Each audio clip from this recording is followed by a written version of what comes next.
Hello friends, once again you all are welcome to the world of physics by K.H. Gohil. આગળના લેક્ચર્સની અંદર તમે રિવરબોર્ડ problem અને પોપટલાલના છત્રીના problem solve કરેલા હશે. એ સરસ મજાના ટોપિક બાદ આજે ફરી વખત એક નવો જ કોન્સેપ્ટ જે તમને પ્રક્ષિપ્ત ગતિ કે જે ટેક્સ્ટબુકની અંદર માત્ર એનો એક સામાન્ય કિસ્સો આપેલો છે, જે કદાચ આપણે આજના લેક્ચરમાં જ પૂરો કરી નાખશું અને ત્યારબાદ આગળના ચારેક લેક્ચર, અંદાજે 4 થી 5 લેક્ચરની અંદર પ્રક્ષિપ્ત ગતિ કયા કયા કેસમાં હોઈ શકે અને પ્રક્ષિપ્ત ગતિ માટે શું પૂછી શકાય તેની આપણે ચર્ચા કરવાના છીએ. તો આજનું લેક્ચર એ પ્રક્ષિપ્ત ગતિનો ખૂબ જ બેઝિક કોન્સેપ્ટ આવશે, જેની અંદર આપણે પ્રક્ષિપ્ત ગતિ શું છે, એ ગતિ કેવી રીતે થાય, એના માટેના જુદા જુદા પરિણામો કયા કયા છે એ પરિણામોની આપણે ચર્ચા કરીશું. તો સૌથી પહેલા શરૂ કરીએ પ્રક્ષિપ્ત ગતિ.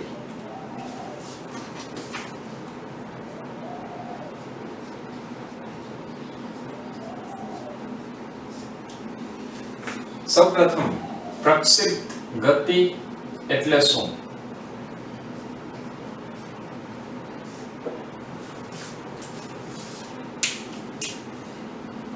પ્રક્ષિપ્ત ગતિ આનો મતલબ, જો તમે જનરલ વિચારશો તો એ આવશે ગુરુત્વીય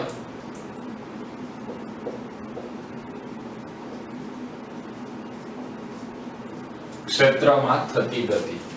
ગુરુત્વીય ક્ષેત્રમાં જે ગતિ થાય છે એ ગતિને પ્રક્ષિપ્ત ગતિ કહેવાય.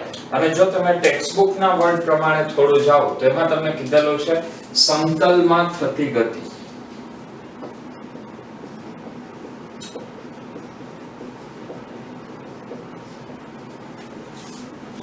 સમતલમાં ગતિ, જ્યારે તમે કોઈ પણ પદાર્થને ગુરુત્વીય ક્ષેત્રમાં કોઈ પણ રીતે થ્રો કરો છો તો એ પદાર્થ કોઈક નિશ્ચિત પ્રકારના ગતિપથ પૂરો કરી અને પાછો જમીન પર આવે છે. આવી ગતિ એટલે પ્રક્ષિપ્ત ગતિ. તો પ્રક્ષિપ્ત ગતિ માટે આપણે થોડી એવી સમજૂતી મેળવી લઈએ.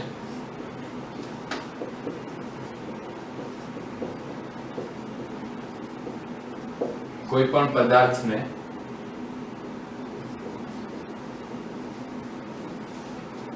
ગુરુત્વીય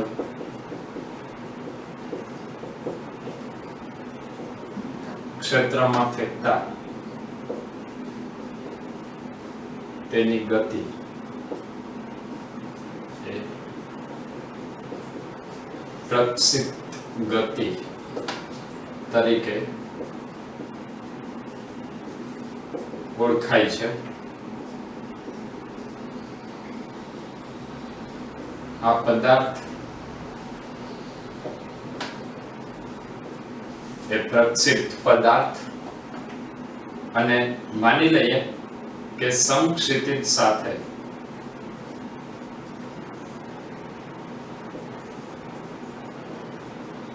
થીટા કોણે ફેંકવામાં આવે છે. ફેંકવામાં આવે છે મતલબ પ્રક્ષિપ્ત કરાવવામાં આવે છે.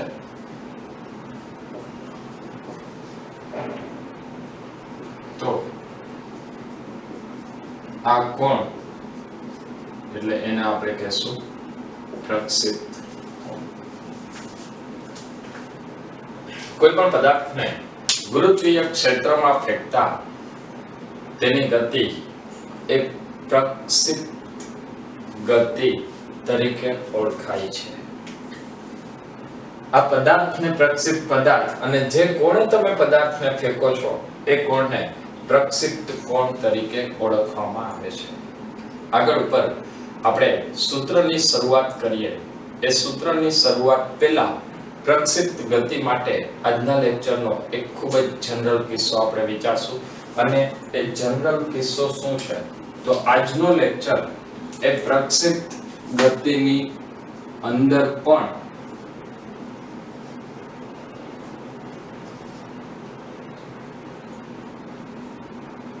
સમક્ષિતિજમાં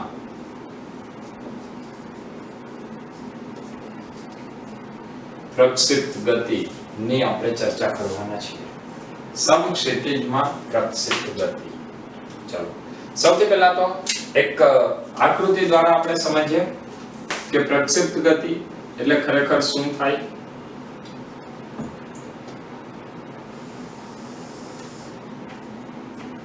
આ x અક્ષ અને આ y અક્ષ, એમાં x અક્ષ ઉપર માની લે કે x અક્ષથી થીટા જેટલા કોણે એક પદાર્થને v0 જેટલા વેગથી ફેંકવામાં આવે છે. પ્રારંભિક વેગ એનો કેટલો લઈએ છે? v0 જેટલો. તો આ જે પદાર્થ છે એ પદાર્થ ગતિ કરતો કરતો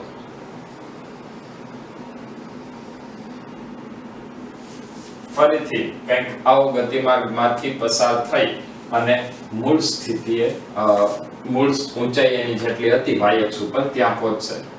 તો અહીંયાથી પદાર્થે ગતિની શરૂઆત કરી કેટલા કોણે? થીટા કોણે. તો આ જે થીટા કોણ છે એને કહેવાય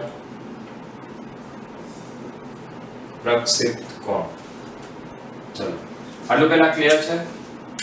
ત્યારબાદ હજી એક આવી ગતિની અંદર તમને એક વાતની સ્પષ્ટતા કરી દઉં જે હંમેશા મગજમાં ફિક્સ રાખજો. આ જે પ્રક્ષિપ્ત ગતિ થાય છે એની અંદર બે ઘટકો આવશે. આપણે અહીંયા વાત શું કહી કે પ્રક્ષિપ્ત ગતિ એટલે શું? સમતલમાં ગતિ. અને સમતલમાં ગતિ હોય એનો મતલબ ત્યાં તમારે બે ઘટકની વાત કરવી પડે. એટલે અહીંયા પણ આપણે પ્રક્ષિપ્ત વેગને, પ્રક્ષિપ્ત ગતિને બે ભાગમાં ડિવાઈડ કરશું. એક આવશે એનો x ઘટક અને એક આવશે એનો y ઘટક. તો અહીંયા ઓલરેડી મેં બે એક્સિસ દોરી લીધી છે. તો હવે આ પ્રક્ષિપ્ત પદાર્થના બે ઘટકોની આપણે ચર્ચા કરીએ.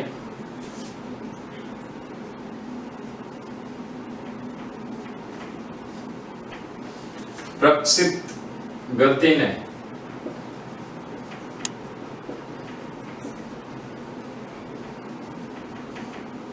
બે ઘટકોના સ્વરૂપમાં વર્ણવવામાં આવે છે.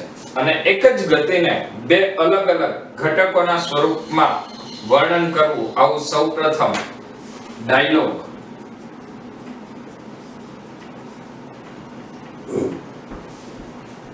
ગેલિલિયોએ તેની book dialogue on the great world system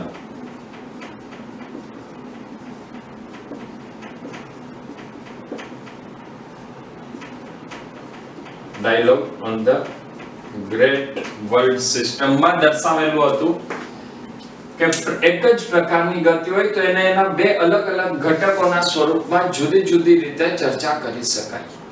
અચ્છા, આ પ્રક્ષિપ્ત ગતિની અંદર હજી એક વાત, તમે જો કોઈ પણ બિંદુએ એનો x ઘટક લેશો તો અહીંયા x ઘટકમાં કોઈ પણ જાતનો પ્રવેગ લાગતો નથી. આનો મતલબ એવો થાય કે જો તમે અહીંયા લેશો તો અહીંયા x ઘટકનું મૂલ્ય એ કેટલું આવશે? v0 cos θ અથવા v0 cos θ 0. અહીંયા હું θ 0 ની બદલે θ લઈ લઉં છું. તો તમે આ બિંદુએ આવશો તો આ બિંદુએ પણ cos ઘટકનું મૂલ્ય કેટલું આવશે? v0 cos θ 0. આ બિંદુએ પણ cos ઘટકનું મૂલ્ય v0 cos θ 0. આ બિંદુએ પણ cos ઘટકનું મૂલ્ય v0 cos θ 0. આનો મતલબ કે દરેક જગ્યાએ x ઘટકમાં કોઈ પણ ફેર પડતો નથી. અહીંયા જ્યાં સુધી અથડાશે નહીં ત્યાં સુધી એનો x ઘટક કેટલો રહેશે? v0 cos θ 0. ચલો આટલું પહેલા ક્લિયર છે. તો x ઘટકમાં જે ગતિ થાય છે એ x ઘટકની ગતિ કેવી છે?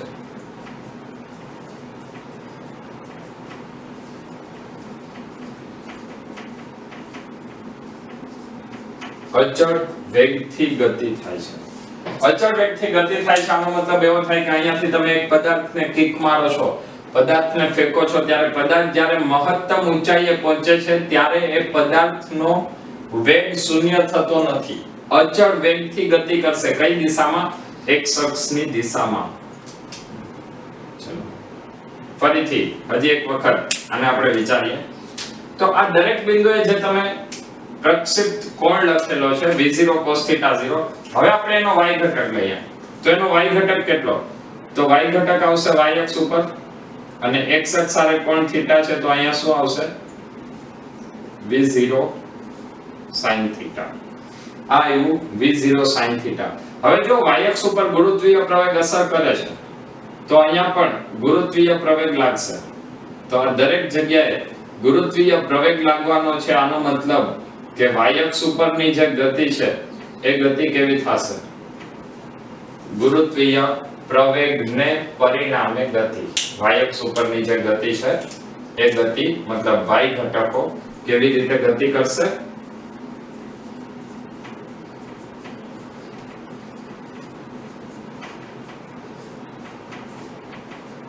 અચળ પ્રવેગી ગતિ. તો આપણે વાત કરી x ઘટક અને y ઘટકની. ફરીથી રિપીટ કરું છું એક અગત્યનું પરિણામ.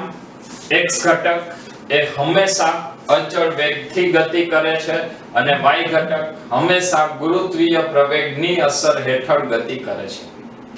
તો હવે આ ગતિ કેવા આકારની હોય? આ જે આકાર આવે છે જેને આપણે પર્વલય આકાર તરીકે ઓળખીએ છીએ, તો આ પર્વલય આકાર બનવાનું કારણ શું? શા માટે એ ગતિ પર્વલય આકાર છે?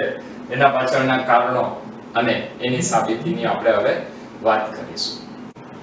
હવે પ્રક્ષિપ્ત ગતિ કોને કહેવાય એ જોયા બાદ આ ગતિમાં કેવા પ્રકારના પરિણામો મળશે તેની આપણે ચર્ચા કરવાના છીએ. તેના માટે કેટલાક ખાસ અગત્યના પરિણામો મેળવવાના છીએ. એ પરિણામ પહેલા એક આપણે વચ્ચે એ વાત સાબિત કરી લઈએ કે પ્રક્ષિપ્ત ગતિનો ગતિપથ કેવો છે અને આ ગતિપથ પાછળનું કારણ શું. તો ફરી એક વખત આપણે જે પ્રશ્નની અંદર પ્રક્ષિપ્ત ગતિમાં જે આકૃતિ લીધી હતી એ જ આકૃતિને હું અહીં રિપીટ કરું છું. આ x અક્ષ, y અક્ષ, પદાર્થને આપણે કેવી રીતે ફેંકેલો છે? થીટા કોણે. જો પદાર્થને થીટા કોણે ફેંકેલો હોય તો માની લઈએ કે અહીંયા આ કોણ થીટા છે અને એનો પ્રારંભિક વેગ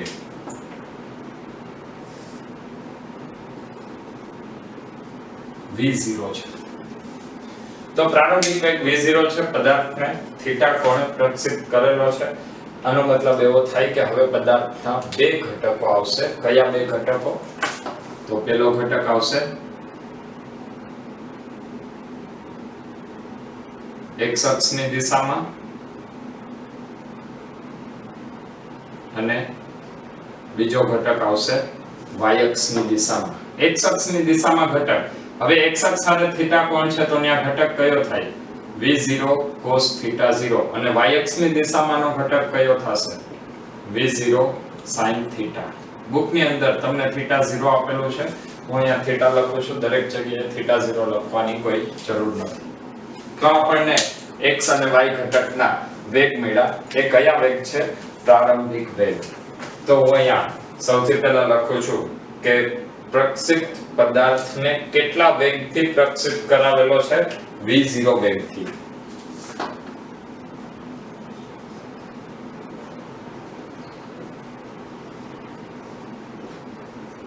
પ્રક્ષિપ્ત પદાર્થનો પ્રારંભિક વેગ v0 હોય તથા પ્રક્ષિપ્ત કોણ થીટા હોય તો પ્રક્ષિપ્ત પદાર્થનો પ્રારંભિક વેગ આપણે કેટલો લઈ લીધો છે? v0 અને પ્રક્ષિપ્ત કોણ કેટલો લીધેલો છે? થીટા. તો હવે આના ઉપરથી આપણને વેગના બે ઘટક મળશે. પહેલું પ્રારંભિક વેગનો x ઘટક એ આવશે v0 cos θ અને બીજું પ્રારંભિક વેગનો y ઘટક v0 sin θ. ચલો આટલું ક્લિયર છે. ત્યારબાદ ફરીથી આગળ વધીએ. તો પ્રક્ષેપ પદાર્થનો પ્રારંભિક વેગ v0 પ્રક્ષેપ કોણ થીટા, તો આપણને v0 cos થીટા અને v0 sin થીટા બે ઘટકો મળ્યા. હવે x અક્ષ પરની ગતિમાં a બરાબર 0 હોવાથી x અક્ષ પર જે ગતિ થાય છે એમાં પ્રવેગ નથી મતલબ a બરાબર 0 એટલે પ્રવેગ શૂન્ય. તો ગતિ કેવી થાય?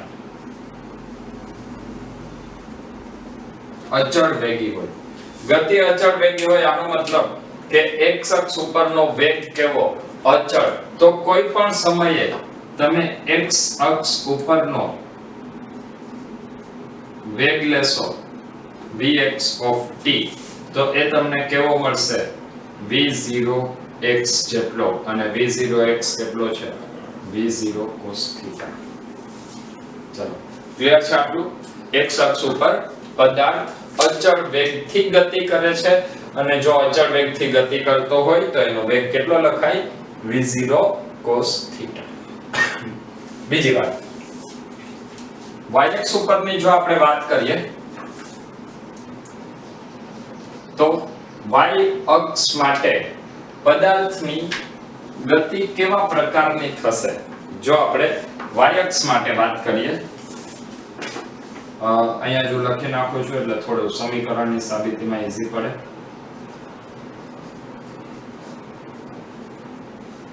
તો y અક્ષ ઉપરની ગતિમાં જ્યારે તમે પદાર્થ ઉપર જાય છે એવું વિચારો, તો પદાર્થને તમે v0 કોણે ફેંકેલો હતો? હવે જો આ પદાર્થનો પ્રારંભિક વેગ છે, પણ આ પદાર્થ સીધો આ દિશામાં નથી જતો. શા માટે નથી જતો? એના ઉપર ગુરુત્વીય પ્રવેગ લાગે છે, એટલે એ પદાર્થ નીચે તરફ ખેંચાતો જાય, પરિણામે એની ગતિ કંઈક આવી રીતની થાય છે. તો આ સમીકરણમાં y અક્ષ પરની ગતિમાં a બરાબર -g છે, એટલે આ ગતિ કેવી હોય? અચળ પ્રવેગી ગતિ હોય. અને જો એ અચળ પ્રવેગી ગતિ હોય તો આપણે હવે અચળ પ્રવેગી ગતિનું સમીકરણ લગાડશું v v0 at. તો અચળ પ્રવેગી ગતિ હોય અને એની અંદર a બરાબર શું આવશે? -g. તો હવે એ સમીકરણ શું લખાય? v y દિશાનો વેગ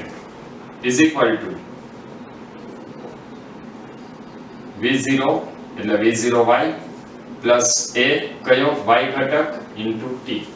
આ ક્લિયર છે?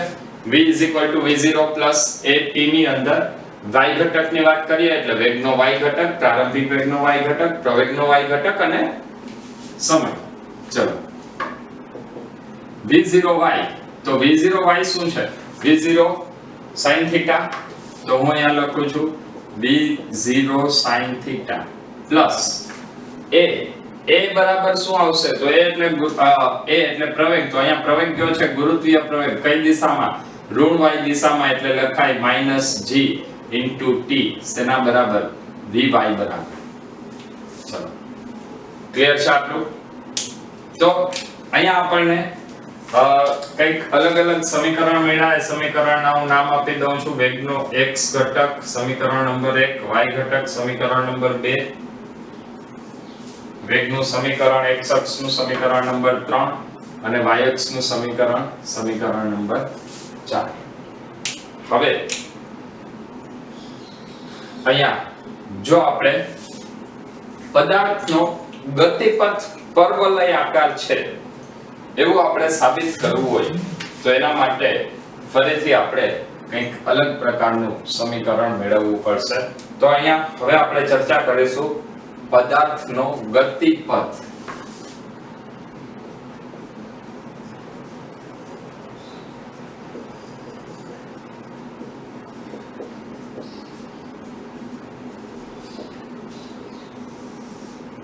પ્રક્ષેપ પદાર્થનો ગતિપથ. સૌપ્રથમ તો પ્રક્ષેપ પદાર્થનો ગતિપથ દર્શાવવો એટલે શું? તો એની અંદર ગતિપથ દર્શાવવા માટે t ને દૂર કરી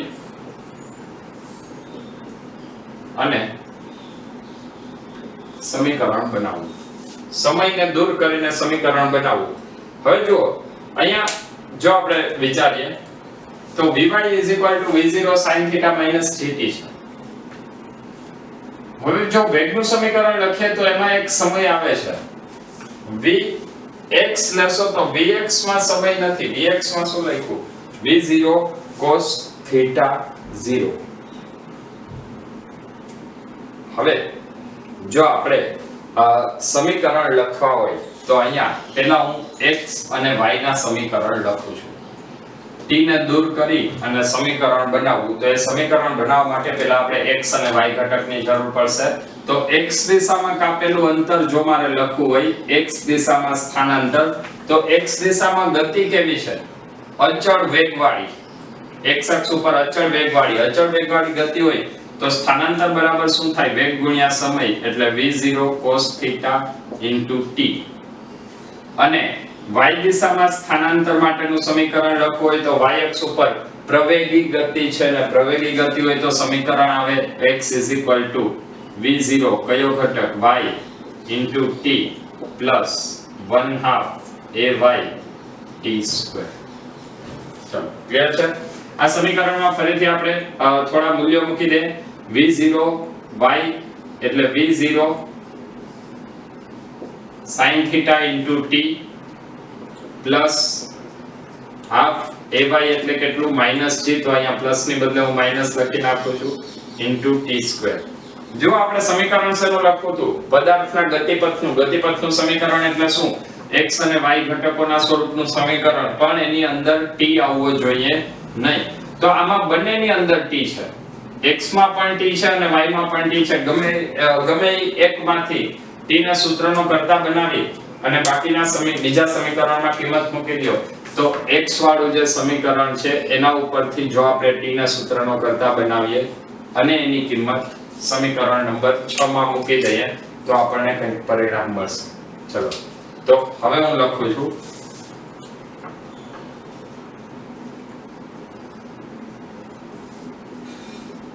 સમીકરણ 5 પરથી 5 ઉપરથી t બરાબર શું લખાય? x divided by v0 cos θ. t બરાબર x divided by v0 cos θ ની કિંમત સમીકરણ નંબર 6 માં મૂકતા હશે. ચલો તો સમીકરણ નંબર 6 ની અંદર t ની કિંમત મૂકો. ક્યાંથી? 5 માંથી. તો ફરીથી આપણને સમીકરણ મળશે y v0 sin θ into t. t કેટલું છે? x divided by v0 cos θ minus half g. t એટલે શું? x square divided by v0 square cos square θ. આખાનો વર્ગ આવશે t square છે એટલે તો અંશ અને છેદ બંનેમાં મેં ડાયરેક્ટ વર્ગ લખી નાખ્યો છે. હવે જુઓ અહીંયા v0 બંને કેન્સલ થઈ જશે. sin ના છેદમાં cos એટલે શું આવશે? tan. તો આ સમીકરણ શું મળ્યું? y tan θ into x minus g upon 2 v0 square cos square theta into x square. આપણને જે સમીકરણ મળ્યું એ સમીકરણ કયા સ્વરૂપનું મળ્યું છે? તો એ સમીકરણ મળ્યું y tan theta into x minus g upon 2v square cos square theta into x square. આ સમીકરણને હું નામ આપું છું સમીકરણ નંબર 7. હવે સમીકરણ નંબર 7 માં જો આપણે વાત કરીએ તો આ સમીકરણની અંદર આપણને શું પરિણામ મળશે હવે એની વાત કરીએ તો જો આ સમીકરણ નંબર 7 કેના જેવું છે? ફરીથી એક અગત્યની વાત કરી લઈએ. તો અહીંયા સમીકરણ મળ્યું y = ax + bx સ્ક્વેર ના સ્વરૂપનું સમીકરણ મળે છે. ax + bx સ્ક્વેર ના સ્વરૂપનું સમીકરણ મળે છે જે પરવલય આકારનું સમીકરણ છે. અચ્છા, આ સમીકરણ કેવું છે? પરવલય આકારનું. જો આ સમીકરણ પરવલય આકારનું હોય તો શું થાય? તો પરવલય આકારનું સમીકરણ હોય તો એવું દર્શાવે છે કે આ પદાર્થનો ગતિપથ કેવો છે? પરવલય આકાર છે. મતલબ અહીંયા આપણે સાબિત કર્યું કે પદાર્થનો ગતિપથ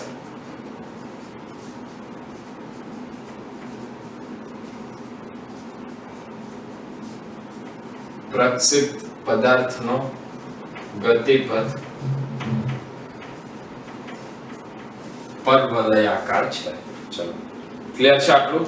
હવે આ પ્રક્ષિપ્ત પદાર્થનો ગતિપથ પરવલયાકાર છે, આ વાત સાબિત કર્યા બાદ આના સમીકરણનો ઉપયોગ કરી અને આપણે આગળ પ્રક્ષિપ્ત ગતિ માટેના કેટલાક અગત્યના પરિબળો આપણે સાબિત કરવાના છીએ. તો હવે પ્રક્ષિપ્ત પદાર્થ માટેના ગતિપથના કેટલાક પરિબળો સાબિત કરીશું. હવે કેટલાક અગત્યના પરિણામો આપણે મેળવીએ. એ અગત્યના પરિણામોની અંદર સૌથી પહેલા ફરી એક વખત હું તમને જે પ્રક્ષિપ્ત પદાર્થનો ગતિપથ છે એ ગતિપથ દોરીને સમજાવું છું. આપણે હમણાં જ વાત કરેલી હતી કે પ્રક્ષિપ્ત પદાર્થનો ગતિપથ પરવલયાકાર છે. એની પાછળનું કારણ આપણને સમીકરણ મળે છે y = ax + bx સ્ક્વેર ના સ્વરૂપનું. અને આ સમીકરણ દર્શાવે છે કે આ ગતિપથ કેવો છે? પરવલયાકાર છે. ફરીથી ગતિપથ વિશે આપણે વાત કરીએ તો આ પદાર્થને કેટલા કોણે પ્રક્ષિપ્ત કરાવેલો હતો? થીટા જેટલા કોણ. જો પદાર્થને તમે થીટા જેટલા કોણે પ્રક્ષિપ્ત કરાવશો તો આ પદાર્થની ગતિ કંઈક પરવલયાકાર આવી રીતની હશે. અને આ કોણ કેટલો આવશે?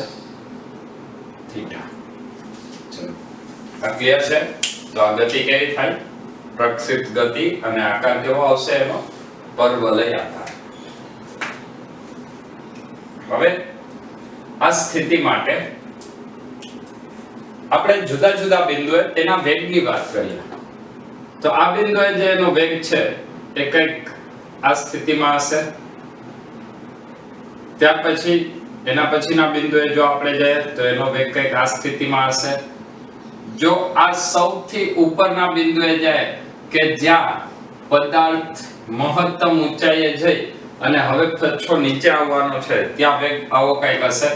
જો આની એક્ઝેક્ટ સામેનું બિંદુ લઈએ તો ત્યાં વેગની દિશા ફરીથી આ તરફ મળશે અને જ્યારે જમીન સાથે અથડાય છે ત્યારે તેના વેગની દિશા ફરીથી આવી મળે. આનો મતલબ એવો થાય કે જો આપણે વેગને લખીએ તો હવે વેગના x અને y ઘટક પણ આપણને મળે. તો હવે આપણે વેગના x ઘટક અને y ઘટકની વાત કરીએ તો આ આવશે વેગનો x ઘટક અને આ આવશે વેગનો y ઘટક. એવી જ રીતે અહીંયા પણ આ ઘટક આવશે vx, આ ઘટક આવશે vy. ચલો, આ કઈ દિશામાં છે? j cap. આ કઈ દિશામાં? i cap. અહીંયા vx કેટલો? જ્યારે પદાર્થ મહત્તમ ઊંચાઈ હોય ત્યારે એનો વેગ x અક્ષ દિશામાં વેગ કેટલો? vx i cap. અને vy j કેપ કેટલું? મતલબ y ઘટક 0 થાય. આ એક અગત્યનું પરિણામ છે જે તમારે પ્રક્ષિપ્ત ગતિમાં પરમાનન્ટ યાદ રાખવાનું છે. શું પરિણામ છે? પ્રક્ષિપ્ત ગતિમાં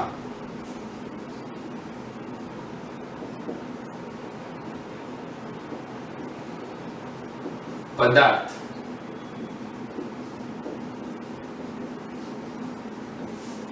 મહત્તમ ઊંચાઈએ હોય ત્યારે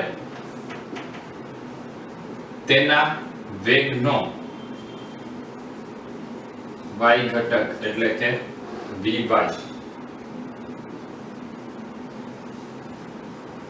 હંમેશા શૂન્ય જ હોય. પ્રક્ષેપ ગતિમાં પદાર્થ મહત્તમ ઊંચાઈએ હોય ત્યારે તેના વેગનો y ઘટક હંમેશા શૂન્ય હોય. અચ્છા, બીજું એક આપણે અગત્યનું પરિણામ મેળવી લઈએ. ફરીથી અહીંયા હું vx અને vy ઘટકની વાત કરું છું તો x અક્ષ ઉપર આપણને અચળ વેગથી ગતિ છે, જ્યારે y અક્ષ ઉપર અહીંયા સુધી વેગ ધન દિશામાં હતો. હવે પદાર્થ નીચે તરફ આવે છે એટલે vy નું મૂલ્ય ઋણ દિશામાં મળશે. માની લઈએ આને હું ડેશ કહી દઉં છું તો આ થશે ડબલ ડેશ, આ ફરીથી y ઘટક માટે v ડેશ. ચલો, જો તમે અહીંયા પહોંચશો તો આ જે vy હતું એ જ vy નું મૂલ્ય ઋણ દિશામાં મળશે. પણ કેવું? ઋણ દિશા એટલે -vy છે અને x દિશા માટે અચળ વેગથી ગતિ હતી એટલે x દિશામાં એનો વેગ ક્યાંય પણ બદલાવાનો નથી. તો સમગ્ર ગતિ દરમિયાન વેગનો x ઘટક અચળ રહે છે.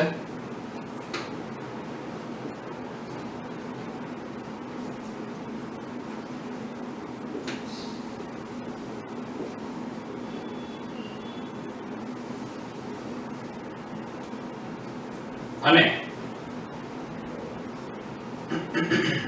પ્રારંભિક અને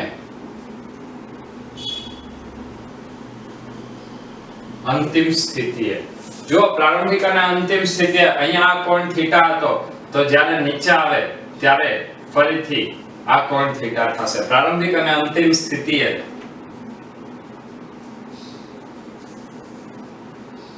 વેગનો y ઘટક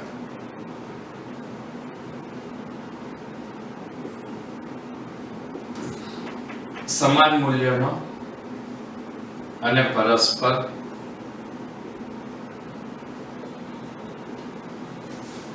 વિરુદ્ધ દિશામાં હોય. આનો મતલબ કે જ્યારે તમે પ્રારંભિક વેગ અને અંતિમ વેગના ઘટકો લખશો તો એ ઘટકોમાં પ્રારંભિક વેગના ઘટકો શું લખશો? v0 v0xi v0y, જે જ્યારે અંતિમ વેગના ઘટકમાં શું લખશો? v0xi v0y છે. કારણ કે પ્રારંભિક વેગ અને અંતિમ વેગ બેનું મૂલ્ય સરખું છે તો પ્રારંભિક વેગને v0 વડે લખે તો આને v0 વડે લખી શકાય. અથવા અહીંયા મેં લખ્યું છે એમ v0xi cap plus v0 sorry vxi cap plus vyj cap, તો અહીંયા શું આવશે? vxi cap minus vyj cap. ચલો, આટલું ક્લિયર છે? જો તમને આટલું ક્લિયર હોય તો હવે એના માટેના કેટલાક પરિબળો આપણે સાબિત કરવા જઈ રહ્યા છીએ. તો એના માટે સૌથી પહેલા વાત કરીએ મહત્તમ ઊંચાઈ પ્રાપ્ત કરવા માટે લાગતો સમય. પહેલું પરિબળ આવશે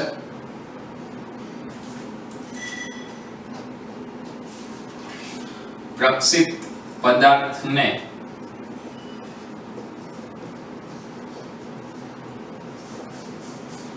મહત્તમ ઊંચાઈ પ્રાપ્ત કરવા માટે લાગતો સમય. Time to reach two gain maximum height. મહત્તમ ઊંચાઈને પ્રાપ્ત કરવી છે તો મહત્તમ ઊંચાઈ પ્રાપ્ત કરવા માટે એને કેટલો સમય લાગશે? હવે જુઓ, તમારે આ ઊંચાઈ માટે સમીકરણની વાત કરવાની છે, મતલબ આ બિંદુએ. તો એ બિંદુએ તમારી પાસે સમીકરણ શું છે કે એનો વેગનો y ઘટક 0 થાય. મતલબ જો તમે વેગનું સમીકરણ લઈ લો તો એ વેગના સમીકરણમાં વેગ શૂન્ય થાય. કયો ઘટક? y ઘટક. હવે y ઘટક તો અચળ પ્રવેગી ગતિનો છે. જો y ઘટક અચળ પ્રવેગી ગતિનો હોય તો ત્યાં આપણે વેગનું y ઘટકનું સમીકરણ લખશું અને ત્યાં vy બરાબર 0 લખીશું. ચલો, તો ફરીથી શરૂ કરીએ. મહત્તમ ઊંચાઈએ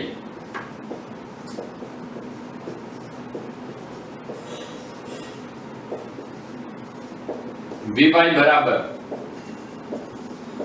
0 થાય છે અને આપણે સમયની વાત કરવાની છે તો હવે હું વેગનું અને સમયનું સૂત્ર લખીશ તો વેગ અને સમયનું સૂત્ર એટલે v v0 at vy v0y ay into t તો લખાય vy કેટલું 0 v0y એટલે v0 sin theta ay minus g અને t બરાબર શું થાય tm આવું મેં શા માટે લખ્યું કારણ કે મહત્તમ ઊંચાઈ માટે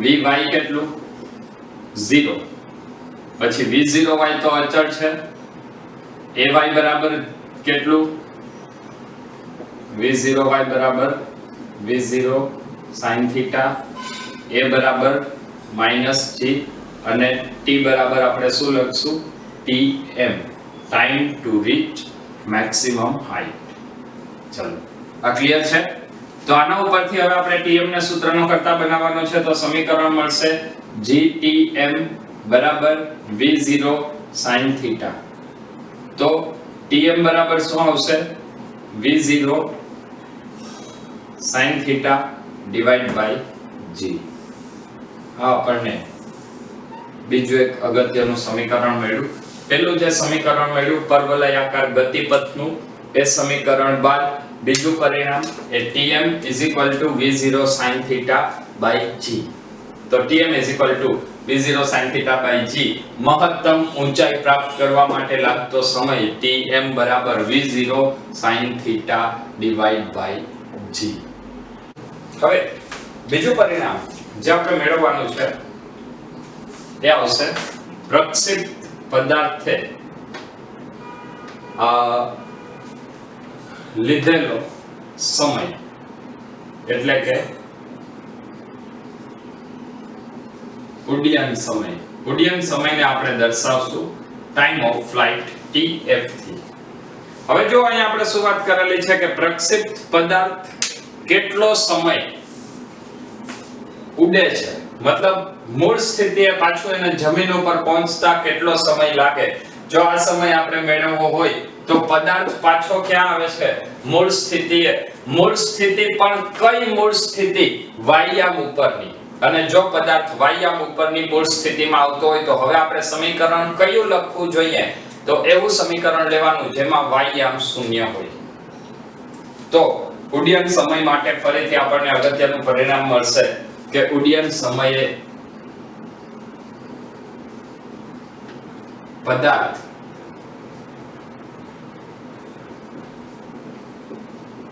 પ્રક્ષેપિત ગતિ શરૂ કરી અને ફરીથી જમીન પર પહોંચે છે ત્યારે h નહીં પણ y બરાબર 0 થાય છે તો હવે આપણે સમીકરણ કયું લેવું છે y નું સમીકરણ લેવું જોઈએ યાદ રાખજો y અક્ષ ઉપર પ્રવેગી ગતિ છે અને પ્રવેગી ગતિ હોય તો એનું સમીકરણ શું લખાય x v0t ½ at². ચલો y v0yt ½ ayt². ક્લિયર છે આટલું v0yt ½ ayt² અથવા y v0y એટલે v0 sin theta into t plus half ay બરાબર -g t². હવે આ y ઘટક કેટલો છે 0 તો અહીંયા મેં કિંમત બધી મૂકી દીધી આ બંનેને તમે સામે જવા દો તો મળશે 1/2 gt² v0 sin theta t બંને બાજુથી t કેન્સલ થઈ જશે હવે ઉડ્ડયન સમય tf મેળવવાનો છે તો આની અંદર જો y બરાબર 0 લઈએ તો આ જે સમય છે એ સમય કયો થાય t બરાબર tf y બરાબર 0 તો t બરાબર tf આ બધી શરત તમારે સાથે સાથે થિયરીમાં લખવી પડશે. તો અહીંયા હું t ની બદલે લખું છું tf. ચલો ક્લિયર છે આટલું? ઓકે, હવે tf ના સૂત્રનો કરતા બનાવીએ. તો tf બરાબર શું આવશે? 2v0 sin theta 0 divide by g. tf બરાબર 2v0 sin theta 0 divide by g. આ આપણને એક બીજું પરિણામ મળ્યું. અચ્છા, બીજી વાત, હવે જો આપણે આગળ જે પરિણામ મેળવ્યું હતું, પદાર્થે મહત્તમ ઊંચાઈ પ્રાપ્ત કરવા માટે લાગતો સમય, તો મહત્તમ ઊંચાઈ પ્રાપ્ત કરવા માટે લાગતો એનો સમય કેટલો હતો? tm v0 sin theta 0 by g. અને ટાઈમ ઓફ ફ્લાઇટ, ઉડ્ડયન સમય કેટલો મળ્યો? 2v0 sin theta 0 by g. આનો મતલબ એવો થાય કે પદાર્થ ઉડ્ડયન સમયના અડધા સમયે મહત્તમ ઊંચાઈએ હોય. એટલે એને ડાયરેક્ટ આપણે સંકેતના સ્વરૂપમાં લખી નાખીએ. tf 2tm અથવા tf divide by tm is equal to 2. આના ઉપરથી પરિણામ શું લખશું? તો પદાર્થ ઉડ્ડયન સમયના અડધા સમયે ક્યાં હોય? મહત્તમ ઊંચાઈએ હોય, અથવા પદાર્થ મહત્તમ ઊંચાઈએ જે સમયે પહોંચે છે તેના કરતા બમણો સમય એ તેનો ઉડ્ડયન સમય એટલે કે ટાઈમ ઓફ ફ્લાઇટ હોય. ત્યારબાદ હવે આવશે ત્રીજું પરિણામ. એ ત્રીજું પરિણામ છે પ્રક્ષેપિત પદાર્થની મહત્તમ ઊંચાઈ.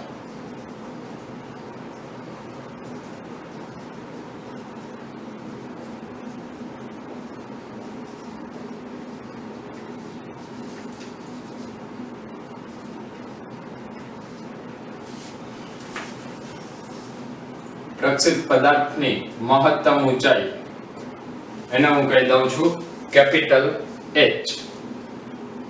તો પ્રક્ષેપિત પદાર્થની મહત્તમ ઊંચાઈ કેપિટલ H, અથવા એને હું કહી દઉં છું સમય, મહત્તમ ઊંચાઈનો સમય tm કીધો તો આને હું કેપિટલ H કરતા hm કહી દઉં છું. Height, maximum height. હવે જો મહત્તમ ઊંચાઈ માટે તમે શું લખશો? તો મહત્તમ ઊંચાઈ ક્યારે મળે? જ્યારે y નું મૂલ્ય મેક્સિમમ હોય. મહત્તમ ઊંચાઈ તમને ક્યારે મળશે? જ્યારે y નું મૂલ્ય મેક્સિમમ હોય. y નું મૂલ્ય મહત્તમ ક્યારે થાય? y નું મૂલ્ય મહત્તમ થવા માટે વેગનો y ઘટક 0 લેવો જોઈએ, અને વેગનો y ઘટક 0 ક્યારે છે? જ્યારે ઉડ્ડયન સમય tf હોય ત્યારે. તો આનો મતલબ એવો થાય કે મહત્તમ ઊંચાઈ માટે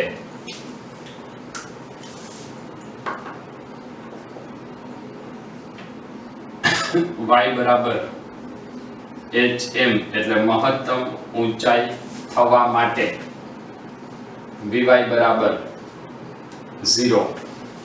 હવે vy બરાબર 0 માટેની શરત શું હતી? તો ટાઈમ કેટલો હોવો જોઈએ? Time to reach maximum height.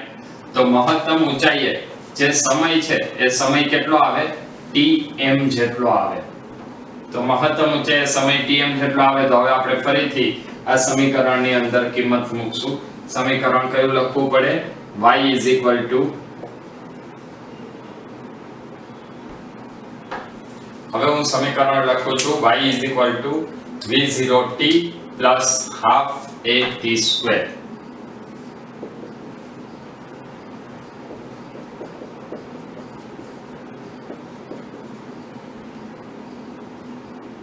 મહત્તમ ઊંચાઈ માટે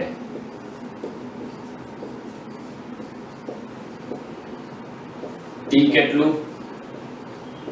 tm એ y કેટલું? -g. અને તો y બરાબર શું લખાય? h maximum. ચલો આટલું ક્લિયર છે? મહત્તમ ઊંચાઈ માટે શું ચેન્જ કરવો પડશે? t બરાબર tm, y બરાબર -g અને y બરાબર hm.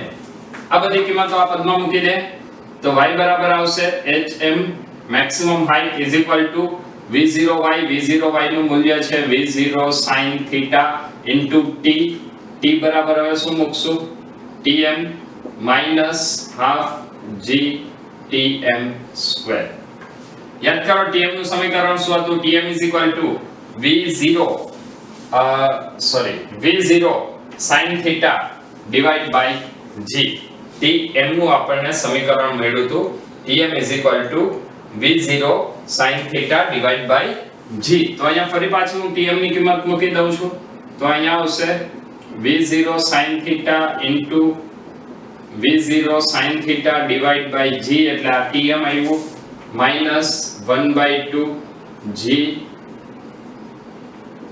v0 sin theta divide by g whole square છે. તો અહીંયા આવશે બધા પદનો વર્ગ. ચલો તો અહીંયા આપણને પરિણામ મળશે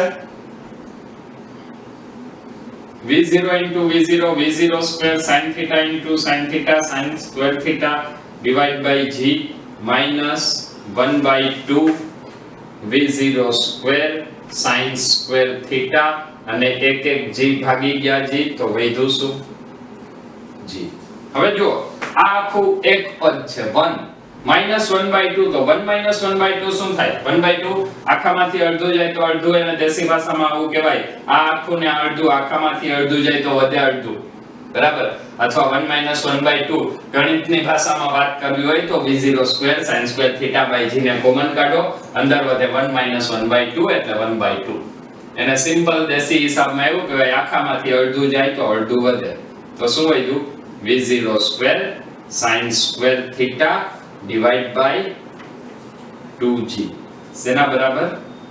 maximum height. hm બરાબર v0 square sin square theta divide by 2 into g. ચલો તો અત્યાર સુધીમાં આપણે આ ત્રણ પરિબળોની વાત કરી. પહેલું પરિબળ હતું tm એટલે મહત્તમ ઊંચાઈ લાગતો સમય, એ હતો v0 sin theta divide by g. ત્યારબાદ મેળવ્યું ઉડ્ડયન સમય tf 2v0 sin theta divide by g. ત્યારબાદ મેળવ્યું પ્રક્ષેપ પદાર્થની મહત્તમ ઊંચાઈ hm બરાબર v0 square sin square theta divide by 2g. આ તમામ પરિણામ યાદ રાખવાના છે, જેનો આપણે આગળ ઉપર દાખલામાં ઉપયોગ કરવાના છીએ. એટલે દરેકે દરેક પરિણામ તમને યાદ હોવું ફરજિયાત છે. હવે ફરીથી એક નવું પરિણામ મેળવીએ. એ આવશે પ્રક્ષેપ પદાર્થની અવધિ.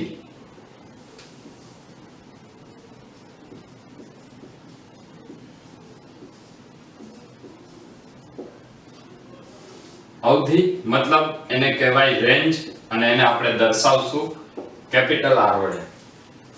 ચલો તો આના માટે આ જે ઊંચાઈ છે એ ઊંચાઈને આપણે કીધી હતી hm મેક્સિમમ હાઈટ. અહીંયાનો જે સમય છે એને કીધો તો tm. અહીંયાનો જે સમય છે એને કીધો તો ટાઈમ ઓફ ફ્લાઇટ. અને પદાર્થ ફરી પાછો જમીન ઉપર આવે ત્યારે એને મહત્તમ અંતર કાપેલું હોય. અવધિ મતલબ કાપેલું સમક્ષિતિજ અંતર. તો પદાર્થ સમક્ષિતિજ અંતર ક્યાં સુધી કાપે છે? જ્યારે જમીન સાથે અથડાય ત્યાં સુધી. જો ગતિ કરે ત્યારે એનો એક્સિયમ વધતો જાય છે. મતલબ સમક્ષિતિજ દિશાના સ્થાનાંતર માટે આપણે કયું સમીકરણ લેવું પડે? સમક્ષિતિજનું સ્થાનાંતર એટલે x નું સમીકરણ લેવું પડે. તો પદાર્થની અવધિ માટે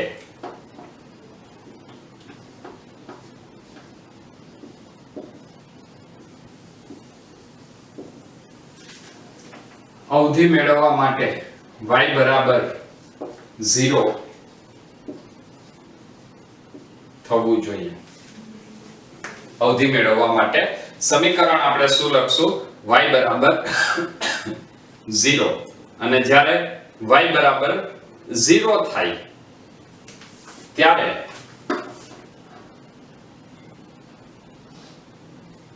તેનું પરિણામ આપણે લખ્યું અવધિ મેળવવા માટે y બરાબર 0 થવું જોઈએ.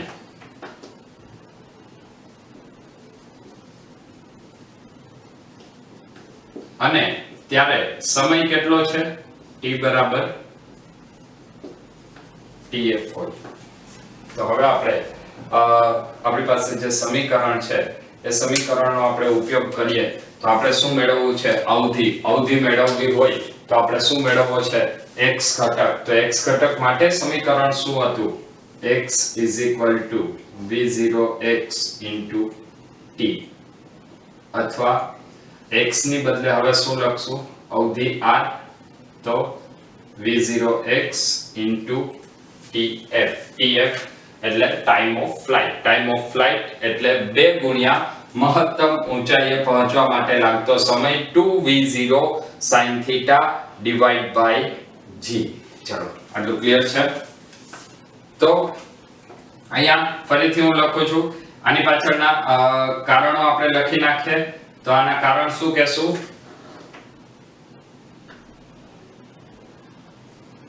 t બરાબર જો કે આપણે ઉપર ઓલરેડી કારણ લખી નાખ્યા છે t બરાબર tf હોય ત્યારે x બરાબર r થાય. ચલો હવે આની અંદર કિંમત મૂકી દઈએ તો r v0x એટલે v0 cos theta tf time of flight to v0 sin theta divided by g. અથવા આ સમીકરણને આવી રીતે પણ લખી શકાય v0 2 sin theta cos theta divided by g. જો આ સમીકરણને આવી રીતે લખીએ તો હવે 2v0 sin theta cos theta બરાબર થાય 2 sin theta. તો અહીંયા હું ફરીથી લખું છું પરંતુ 2 sin theta cos theta બરાબર 2 sin theta cos theta બરાબર sin 2 theta હોવાથી 2 sin theta cos theta બરાબર sin 2 theta હોવાથી તો sin 2 theta છે તો એના માટે આપણને હવે r નું મૂલ્ય કેટલું મળશે તો અહીંયા લખાય r v0 sin 2 theta divided by g. પ્રક્ષિપ્ત પદાર્થની અવધિનું સમીકરણ r v0 sin 2 theta divided by g. અહીંયા ફરીથી હજી એક વાત કહું કે પ્રક્ષિપ્ત પદાર્થની અવધિ એ v0 અને મતલબ પ્રારંભિક વેગ અને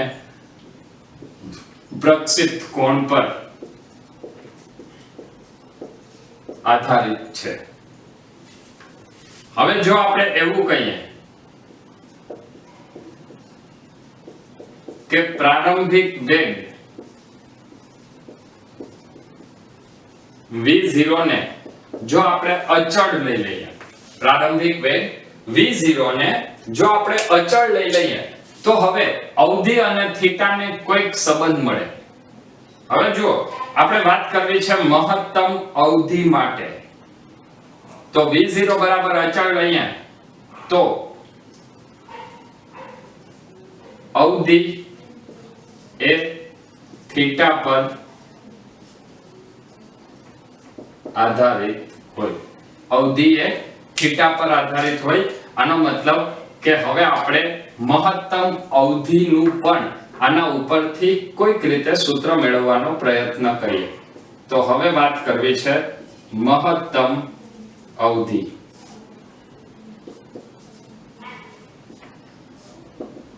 મહત્તમ અવધિ rm. મહત્તમ અવધિ માટે સૂત્ર શું છે તો અવધિના સૂત્રમાં જ આપણે કંઈક વાત કરવી પડશે. તો અવધિના સૂત્રમાં r બરાબર r મેક્સિમમ કરવું હોય તો હવે અવધિ કેના ઉપર આધારિત છે માત્ર થીટા પર.